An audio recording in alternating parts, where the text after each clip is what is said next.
আমি এটা পাইতে প্রথমে চেষ্টা করছিলাম 2012 সালে। ওইখানে গিয়ে যখন বললাম যে আমার এনআইডি কার্ড লাগবে, তারা আমাকে বললো যে এই টেবিলে যান, ওই টেবিল, বিভিন্ন টেবিলে ঘুরাইতে ঘুরাইতে পরে যখন ক্ষান্ত হয়ে গেছে তারা আমাকে ব্রাইব চার্জ করে। ইভেন আপনারা জানেন কি না আমি বলতে পারি না, এখন মানুষ কিন্তু মরার পরেও কিন্তু আপনার আইডি কার্ডের প্রয়োজন। যদি আইডি কার্ড না থাকে তাহলে কিন্তু কবরেও নিবে না।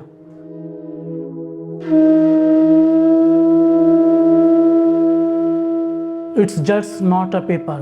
এটার জন্য আমার পুরো লাইফ চেঞ্জ হয়ে গেছে।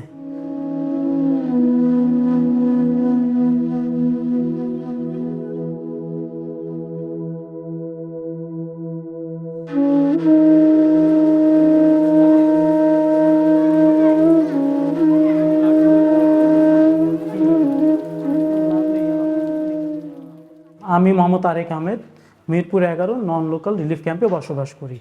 আমার জন্ম হচ্ছে 1994 সালে। আমি এই ক্যাম্পেই জন্মগ্রহণ করেছি, এখানেই আমার বসবাস। বাসার মধ্যে তেমন কোনো কিছু ছিল না, ফার্নিচার। আমরা একটা ফ্লোর ছিল, ফ্লোরের উপরে আমি আর বাবা, আর নিচে বেডের নিচে আমার ছোট বোন আর মা ঘুমতো। This are the quarters and this are the camps. আমরা খুব কষ্ট করেই বড় হয়েছি। বাসায় মনে করেন আমাদের বসবাসের, তারপর জন্য পড়ালেখা, খাওয়া দাওয়া, বিশেষ করে আপনার চিকিৎসা, টয়লেট, এগুলোর জন্য আমরা খুব সাফার করছি। আমার প্রাইমারি স্কুল ছিল মিরপুর শাহীন স্কুল। সেখানে এটা উর্দু ভাষীদের জন্য কিন্তু দুইটা সাবজেক্ট বেশি ছিল, উর্দু আর আরবি। তারপর ওইখান থেকে আমি 6 পর্যন্ত কমপ্লিট করে দেন ওইখান থেকে আমি প্রগতি স্কুলে গেলাম। তো প্রগতি স্কুলে আবার উর্দুর কোনো সাবজেক্ট ছিল না। ওই প্রগতি স্কুলে আমরা ক্যাম্পের পাশে থাকাতেই আমরা অলমোস্ট 50 to 70 স্টুডেন্ট ছিলাম আমরা। আমাদের প্রবলেম হয়েছিল যখন আমরা এসএসসি পরীক্ষাতে আমরা বসবো, হার্ডশিপ ফেস করা লাগছে। তখন ছিল যখন আমাদেরকে করবে, ফর্ম ফিল আপ করবে। তো ফর্ম ফিল আপের জন্য একটা লোকেশন প্রয়োজন হয়, একটা অ্যাড্রেস প্রয়োজন হয়, যে অ্যাড্রেসে তখন কিন্তু বোর্ড থেকে একটা টিম আসতো ভিজিটের জন্য, যে কোন স্টুডেন্ট কোথায় পড়তেছে, কোথায় থাকতেছে, কি করতেছে না করতেছে। এটা 2009 সালে। তো একদিন তারা সারপ্রাইজ ভিজিটে আসছে, তখন আমি বাসায় ছিলাম। এই বাসায় ঢুকে সে যা সারপ্রাইজ, যে আমি ওই বাসার মধ্যে কীভাবে তারা আমার থেকে জানতে চাইছে যে আমি কোথায় পড়ি। পড়ার কোনো স্পেস নেই, পড়ার কোনো টেবিল নেই, একটা রুম। আমরা এখানে 4 জন ছিলাম। তো তারা আসে দেখে যে কিভাবে সার্ভাইভ করতো। তখন আম্মু ছিল বাসায়, আম্মু সব বিস্তারিত বললো যে এইভাবেই তো তাদের পড়ালেখা, এইভাবেই তারা বেড়ে উঠছে। এখন আমাদের তো কোনো পার্মানেন্ট রেসিডেন্ট নেই, আমাদের এইটাই। পরে তারা জিজ্ঞেস করলো যে আপনাদের অ্যাড্রেসটা আমরা কিভাবে ফাইন্ড আউট করবো। আমরা তাদেরকে বলেছিলাম, স্কুল থেকেই তারা গিয়েছিল ওনাদের কাছে, যে এরকম আমরা যাচ্ছি, ছেলেটা এসএসসি পরীক্ষা দিবে, একটা লোকেশন তো দরকার, অ্যাড্রেসটা যদি আপনাদের কিছু মনে না হয় তাহলে আমরা এই অ্যাড্রেসটা ইউজ করব। তো তারা বললো যে না ঠিক আছে, আপনারা ইউজ করতে পারেন, সমস্যা নেই।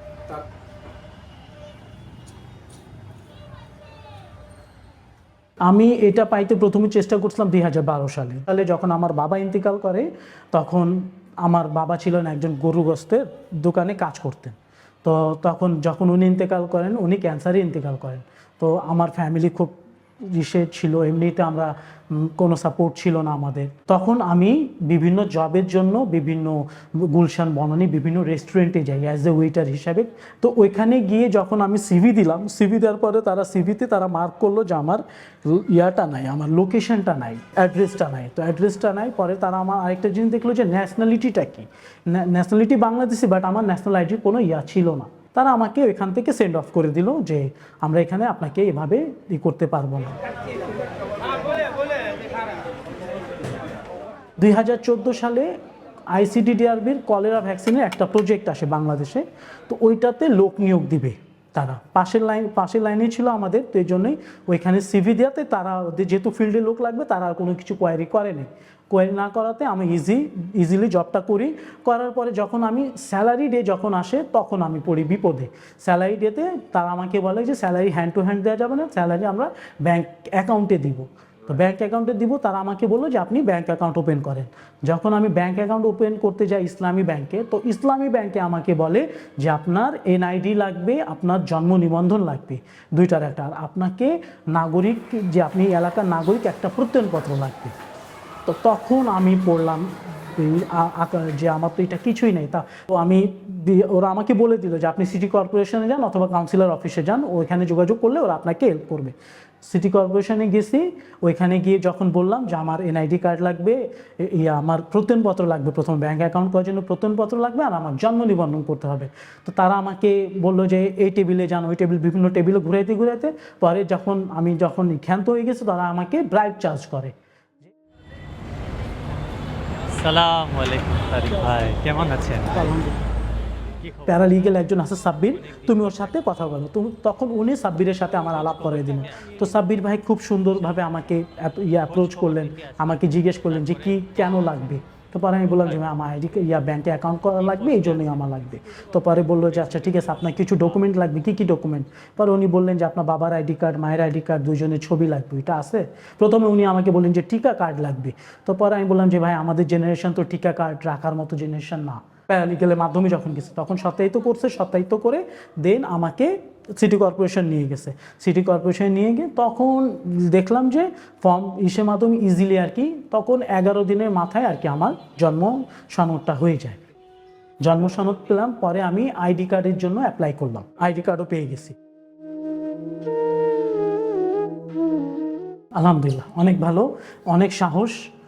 আমি সাহস করে বলতে পারি, সাহস করে দেখাইতে পারি যে আমি ভাই উর্দু ভাষী জনগোষ্ঠীর একজন বাংলাদেশি নাগরিক। আমাকে কেউ যেমন বাঙালিরা নাগরিক, তেমনি আমিও নাগরিক। তাদের যেমন সব অধিকার আছে, আমারও সব অধিকার আছে। তাদের যদি কোনো কিছু পাওয়ার অধিকার থাকে, আমারও পাওয়ার অধিকার আছে। ইভেন আমি এখন ট্যাক্স পেয়ার, আমি এখন ট্যাক্স পে করি। আইডি কার্ড থেকে পরবর্তীতে আমি জবের জন্য অ্যাপ্লাই করলাম।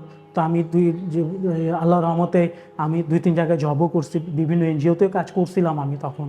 তো এনজিওতে কাজ করে তখন যখন আমার যখন আমি মাস্টার্স দিয়ে দিই, it's just not a paper, এটার জন্য আমার পুরো লাইফ চেঞ্জ হয়ে গেছে। আমি আজকে যদি কোথাও বসে আছি, আল আরাফাহ ব্যাংকে বসে আছি, এইটার জন্য বসে আছি।